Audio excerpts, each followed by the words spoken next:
Hello there, this is Sean Usher from Usher Media, and I'm very pleased to have in a hangout today one of the local celebrities. Celebrities. And we're talking about Paul Deach from the Surrey Residents Network. And Paul, I'm very interested in how you got set up. We're doing some things together anyway, but I'm very interested to learn how you're doing things. And you're doing a lot in the community, I know, and you're doing a lot with social media. But what I wanted to find out, I know a lot of people want to know these questions I'm going to ask, and these, why did you set up the Surrey Heath Residents Network? Purely, but it wasn't ever meant to be how it is now, really. It was set up originally because I moved to Deep Cut in 2003. That's Deep Cut in Surrey Heath near Camberley. And it's a new housing development called Dettingen Park. And that's quite a large development, about 350 properties. And there was a lot of problems with the developer and the management company that the developer had installed to run the affairs of the development, because it's a private estate. So where most people might, I don't know, when they have the grass verges cut on the roads, or they have the light bulbs changed in the lampposts, where the council normally take care of those things. At Dettingen Park, that doesn't happen. We have a management company that do it for us, and we pay, every resident pays a fee of so much per year to make sure that the maintenance and the aesthetics of the development are kept to a certain standard. Yeah. Well, it became apparent very quickly that that wasn't happening. So we were paying our money and not getting a great deal in return for it. The company that was responsible for the maintenance of Dettingen Park is called Peveril OM. And if you do a search on Peveril OM on the internet, you'll find a lot of horror stories, of which I can confirm are true. Okay. Because it was an absolute nightmare, awful company to deal with, abysmal customer service. So what we decided to do was, the first thing was to form a residents association, or committee, if you will, to try and address the issues. But it became very apparent early on that it was because of the demographic of the people that live in Dettingen Park, all busy A1 professionals who commute long distances.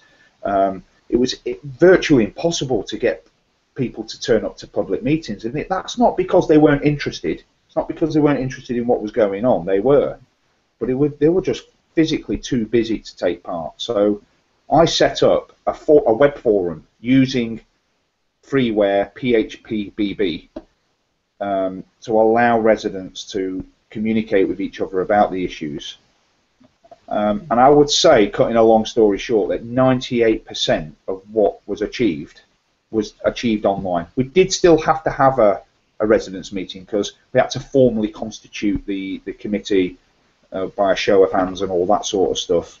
But once that was taken care of, virtually everything we did was achieved online. Now, it did actually take us 3 years to remove that management company and set up our own. But okay, we did do it, and it was all achieved online. So that's really how it all started. And when it comes to the actual residents blog itself, it started as a blog, and I know you've got plans to expand it to even further greatness. Did you then decide that, oh, I love this politics, this local politics a bit, I think I'll become a councillor? Actually, again, because of the success of the Residents Network early on, I was approached actually by virtually every local political party, to ask me to stand for them. Labour, the Lib Dems, and the Conservatives, and recently the UKIP as well. Well, here's a question for you, because I don't know the answer to this. I don't even know what you are. I don't know that either, to be honest. What party? I am a Conservative councillor, right, but I say this, that I'm a Conservative with a little c. Because, to be honest with you, I personally believe that party politics shouldn't come into local issues. But it's just the makeup of our society that's how it is. And if you want to, at the end of the day, it's not what you do to get elected that's important. It's what you do once you are elected that's important. And whether you like it or not, Surrey Heath is predominantly Conservative.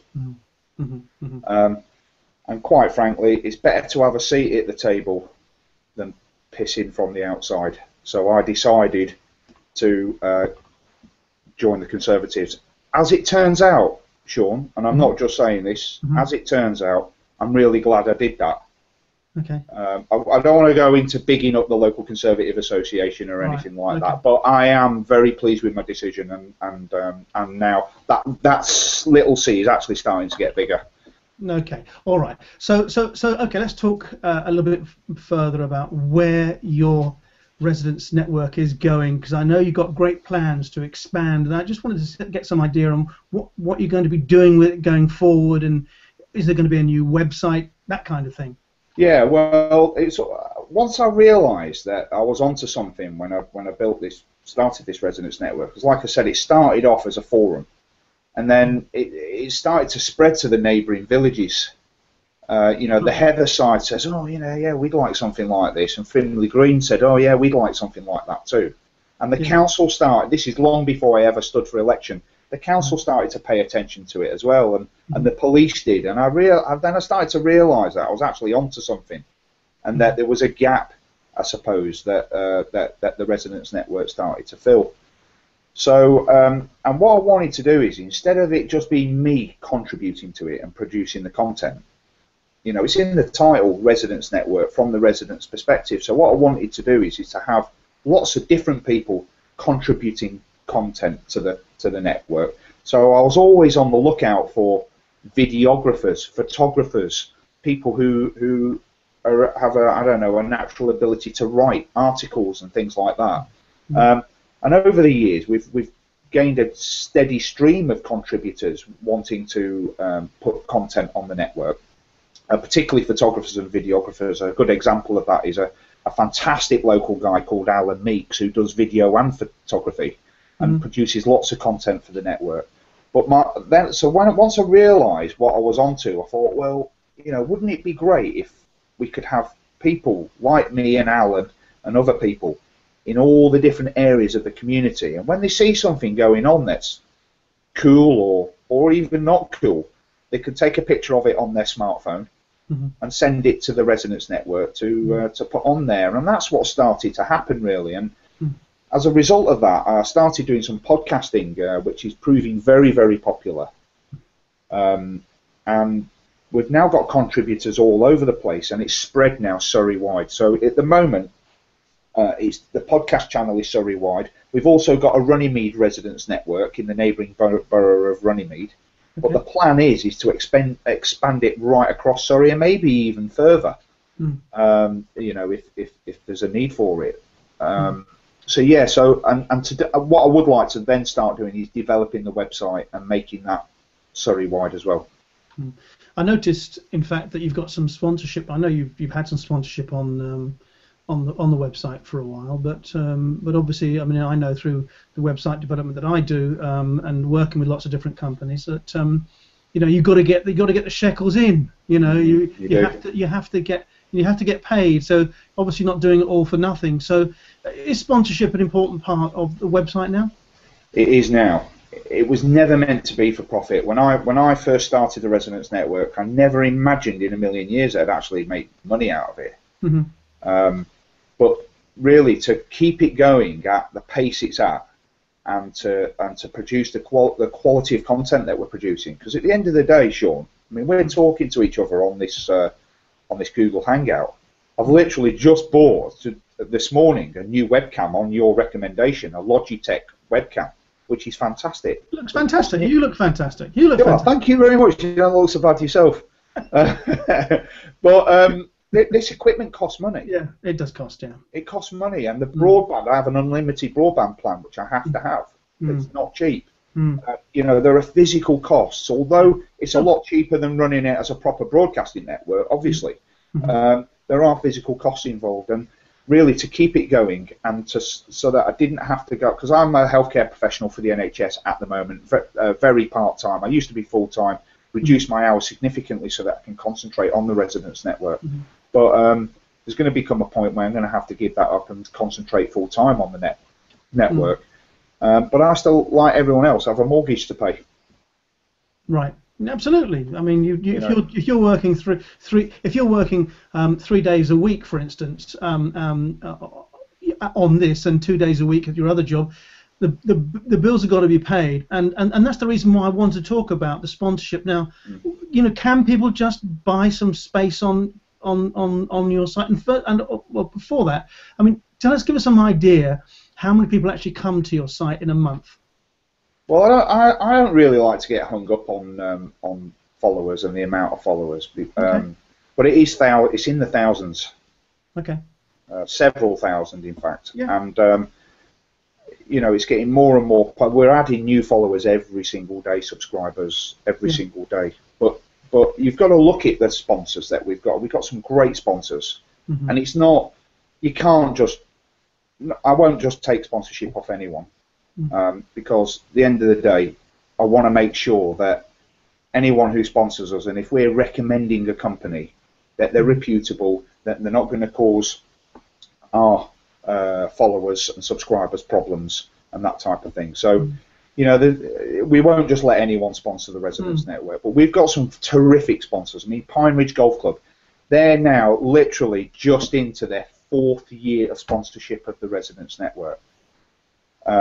And I don't think they would do that if it wasn't of benefit to them. Yeah, of course. So I think that's probably more important than the amount of followers that we have.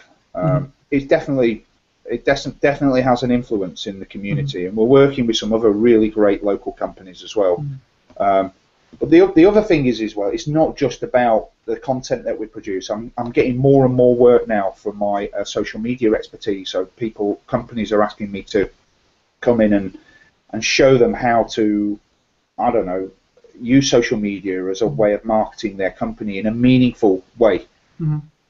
Are you planning then to do courses for local companies?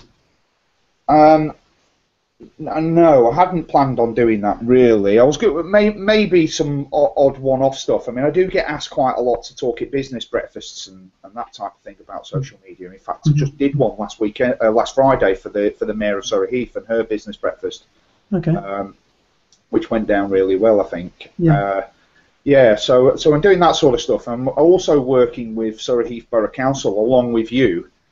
On the launch of Surrey Heath Biz, that's BIZ hashtag, and the idea of that is to help local businesses embrace this brilliant technology, like the stuff we're doing now, but also Twitter, Facebook, and that type of thing. Because I believe that local businesses are really, really important to the viability of our communities, and that young people have opportunities, employment opportunities. And for the long-term sustainability of our communities, I think that it's important that we promote local businesses and not necessarily make profit out of doing so, because that in itself, by having lots of vibrant communities, we'll all benefit from it. Yeah. Okay. Fair enough. So where do we go from here, Paul? What's the next thing on the agenda? You said you're going to expand, and where do you go from here? Well, from the Residents Network point of view, I'm really focusing on our podcast channel at the moment. Because I think that's doing really, really well, and and that's video as well as audio. Well, it's mostly audio, to be fair, because it's the convenience of audio. Most people these days have smart devices, so they can they can download the podcast on their device before they go to work in the morning when they've got Wi-Fi in the house, and listen to the podcast in the car. And looking at our analytics and the times that people are downloading our podcast from iTunes and so on, it seems that that's what they're doing. Yeah. Tell me this: are there many other councillors actually doing what you're doing? No, I don't think so. There are. I've got to say, there are more and more councillors going onto Twitter at Surrey Heath at the sort of nagging of. There's a councillor called Dave Allen. He's an American guy. He's also a social media expert. His angle is very much like LinkedIn and QR codes and mobile engagement. That's his business, and he's very, very good at it as well. And very early on when I was elected, I kept banging on about social media to all the other councillors to such a degree, I think it actually switched them off to it. Right. I made a bit of a mistake there, to be honest with you, but I keep going on about its benefits and all the rest of it, because they just got bored of it, and Yeah. Oh, yeah, there's Deachy again going on about social media kind of thing. But Yeah. Dave Allen's picked up the mantle as far as that's concerned, and now I think there are more councillors at Surrey Heath who are actually on Twitter than that are not. Mm. The Okay. problem is that they're not using it properly at this point. But it's very early days. A lot of them have only just signed up for their Twitter accounts and all the rest of it, and they're just sort of figuring it out slowly.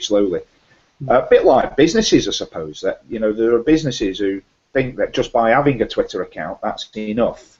Yeah. But you've actually got to make it work for you, and I think that's what they're trying to figure out at the moment. And some of them are doing it really well. Valerie White is a recent adopter of Twitter, and she's tweeting like a canary, which is great. And there's a couple of others as well who are doing that. So I think it won't be long. I think that come the 2015 election, not just the general election, but the local elections as well. Yeah.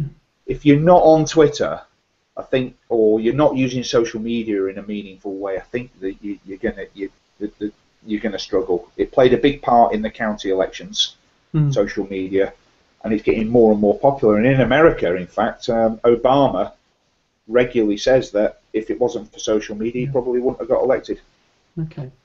Okay. Well, listen, it's been nice talking to you this morning. If anybody wants to get hold of you, if they want to go onto your residence blog, where would they find the details? Well, the easiest way is just to do a search on Google Surrey Heath Residents or Surrey Residents, or even do a search on Paul Deach, and there'll be all sorts of stuff they'll find there about what I'm up to and what's going on with the Residents Network.